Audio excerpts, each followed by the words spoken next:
Welcome to Wonderland, we've got it all. Potions and pastries that make you grow tall. Coucou tout le monde, c'est je vous retrouve aujourd'hui sur la chaîne pour vous présenter ma pile à lire de mars.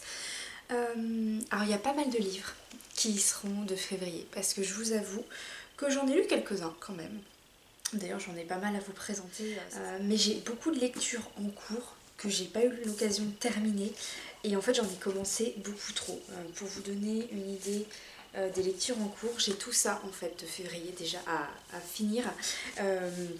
J'ai Le Vent dans les Saules que j'ai lu pour le challenge voyage littéraire et là c'était pour l'Écosse et j'aime beaucoup, mais je m'attendais pas à ce que ce soit aussi lent mais dans le bon sens du terme. On est vraiment comme sur Anne de Green Gables pour le coup, c'est très doux, c'est vraiment c'est magnifique. Je regrette pas de le lire en français quand même parce qu'il est assez il peut être un petit peu dense des fois dans la description mais très joli. Forest of Earth, j'espère le finir aujourd'hui parce que franchement il est génial. Quand vient la sorcière, il me reste quelques chapitres et ça, une grosse pépite, franchement j'ai hâte de vous en parler. Et pareil pour La Maison en rose immortelle de Clémence Forest, pardon. Donc tout cela, c'est les premières lectures de mars de toute façon, il faut que je les termine, mais voilà, c'est à cheval avec février. Ensuite pour les lectures qui sont déjà sûres, celles que j'ai déjà sélectionnées, sachant que pour le mois de mars, il faut que je lise un livre, pour le challenge voyage littéraire, il faut que je lise un livre dont l'auteur est français, donc ça c'est facile, j'en ai pas mal. Et je vais piocher avec vous pour le challenge pioche à lire. Je vais piocher un petit papier. Pour le février, c'était, rappelez-vous, c'était le challenge caméléon. C'est la catégorie caméléon. Il fallait voir une couleur qui était désignée au hasard en ligne. Et moi, j'étais tombée sur vert foncé pour celui-ci. Alors, pour mars, j'aurai la catégorie... Lire un... Ah bah putain, je vais y arriver.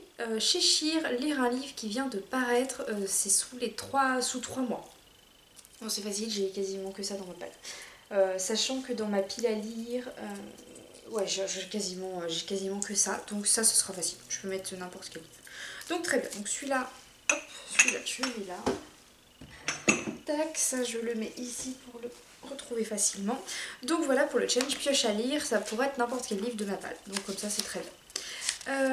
Ensuite, pour ce qui est déjà acté, alors, parce qu'il y a déjà des lectures communes qui ont été sélectionnées, il s'agit pour le groupe de lecture, on va continuer et finir la lecture commune autour du dernier conte de Alexiane Thiel. Donc là, c'est le tome 4, Ombre Noire. Donc voilà, je vais enfin finir cette saga et j'ai vraiment trop hâte parce qu'en plus la couverture est très très belle pour celui-ci. Tous les autres étaient aussi très belles, mais là on va vraiment terminer la série, donc à voir comment l'autrice s'est débrouillée. Il y a cette série, il y a ce livre-là et j'en ai j'en ai 3 autres, pardon. J'ai Yellow Face de Rebecca F. Kuang, voilà, ça va être sympa, surtout qu'en plus, elle a un livre qui va bientôt sortir et j'ai le service de presse. Il y a un livre qui sort je vais vous dire ça tout de suite, qui sort le 5 mars, il y a Catabasis qui sort le 5 mars. J'avais pas prévu de le lire, si j'ai le temps, je le lis. Mais sinon, ça sera pour le mois suivant. Mais voilà, comme ça pourra enchaîner aussi au niveau de ces lectures. J'en ai entendu du bien, j'en ai entendu du mal, mais il est dans ma palle depuis un petit moment. Donc on va le tenter. Et pour le club de lecture Asie, on va lire Le Restaurant de l'amour retrouvé, Ogawa Ito. On s'est tourné vers un petit livre tout doux, tout simple, d'une autrice voilà, emblématique et qui a une valeur sûre. Donc voilà, c'est un petit livre bonbon pour le mois de mars. Et j'ai une autre lecture, mais là je ne l'ai pas avec moi, c'est le tome 2 de l'agence Perdido, parce qu'on fait aussi des lectures communes autour d'auteurs en fait. Et celui qui a été désigné là, c'était Victor Dixon parmi les propositions. Et du coup c'est un peu lecture au choix parmi les titres de l'auteur. Et moi j'ai envie de continuer l'agence Perdido, vu qu'il y a le tome 2 qui est sorti, et que je ne l'ai pas dans ma pile à lire d'ailleurs. Mais voilà, ça fait partie des livres que je vais lire, mais il faut d'abord que j'en termine quelques-uns de février. Je pense que ça va être le critère avant de lire celui-ci. Ça c'est pour les livres que j'ai choisis. pour ensuite, pour tous les autres. J'ai mis un petit livre facile parce que je sais que celui-ci je peux le lire voilà, en quelques heures et que ça va être tout mignon, ça va être l'arrivée du printemps aussi. J'ai mis La Maison des Pancakes aux fraises de Laurie Gilmore qui vient juste de sortir. Voilà, c'est la suite de Dream Harbor, le tome 4. J'ai pas trop regardé la quatrième parce que j'avais pas envie de me remettre dans le bain, de me spoiler un petit peu. Donc voilà. Ensuite, pour les autres titres que j'avais prévu de lire déjà, et d'ailleurs que j'avais commencé, j'en avais commencé un et je vous l'ai pas indiqué, j'avais commencé à infiltrer dans la Cupidon Squad. Et du coup, bah, ça fait partie des lectures un peu en cours. Je l'avais commencé au boulot pour voir un petit peu la plume, donc je l'ai même pas commencé ici pour marquer. J'ai lu les 5 premiers chapitres, mais voilà, ça fait partie des lectures. De toute façon, vu que je l'ai commencé, il faut que je le termine. Et là on se retrouve avec des gros pavés surtout.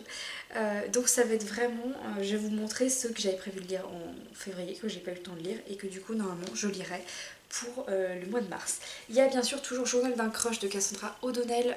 Là celui-ci, ça va être un petit livre. Je pensais vraiment pouvoir le lire en février mais du coup ça s'est pas fait.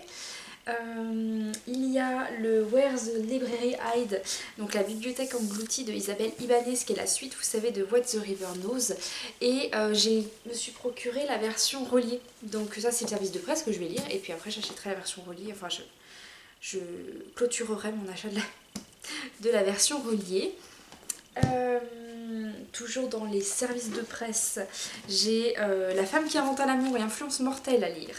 Influence mortelle, je sais pas. Je vous avoue que côté policier ado, c'est pas ce qui me tente le plus, donc peut-être que je vais le mettre de côté pour ce mois-ci et je le reprendrai le mois suivant parce que j'ai déjà beaucoup de choses à lire quand même. Je vais voir. Et il y avait, bah voilà, La femme qui inventa l'amour me tentait bien. Donc je pense que je vais quand même m'y mettre parce que c'est important aussi que je sorte de temps en temps aussi de la réalité ado et jeunesse et que je me tourne vers la réalité adulte, même si là j'en ai un ou deux, mais voilà, adulte j'entends francophone surtout. Et dans les gros livres, j'en avais, mais je pense que je vous ferai une lecture spéciale parce que j'en ai deux des éditions Calix.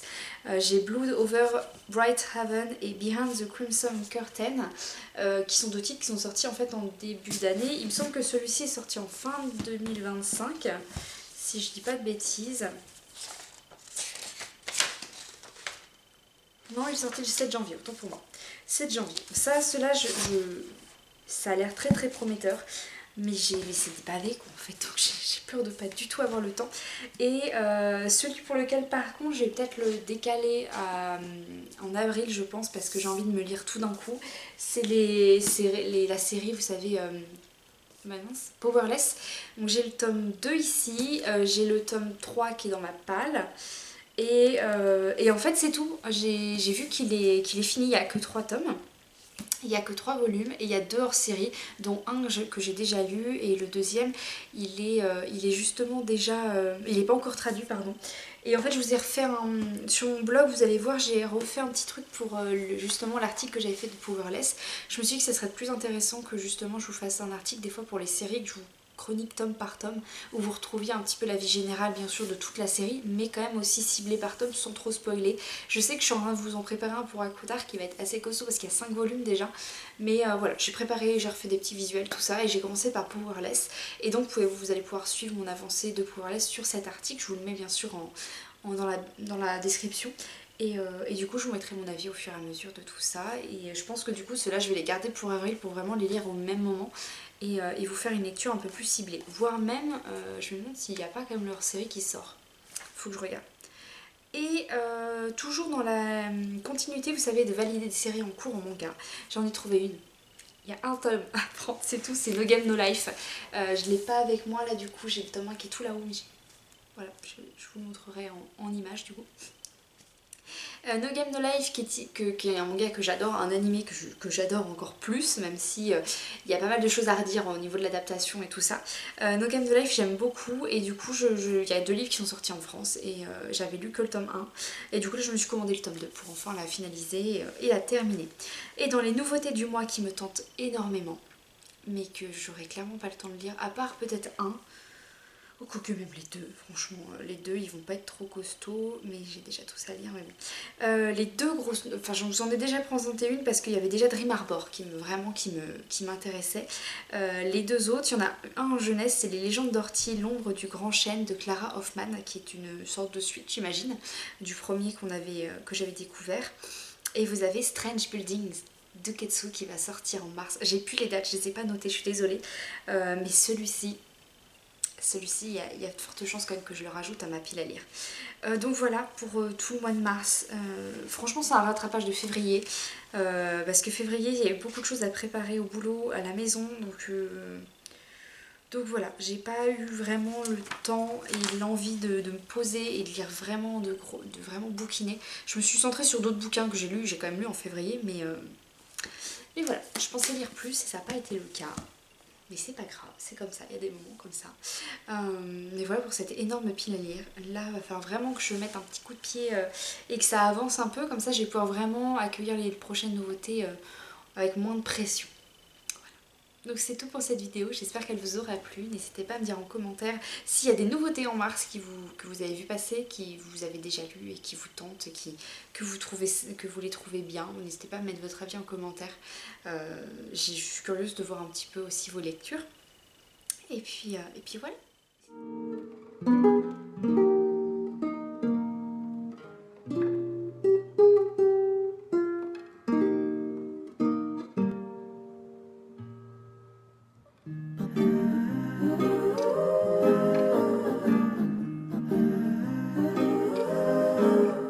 Little bread and butterflies kiss the tulips, and the sun is like a toy balloon.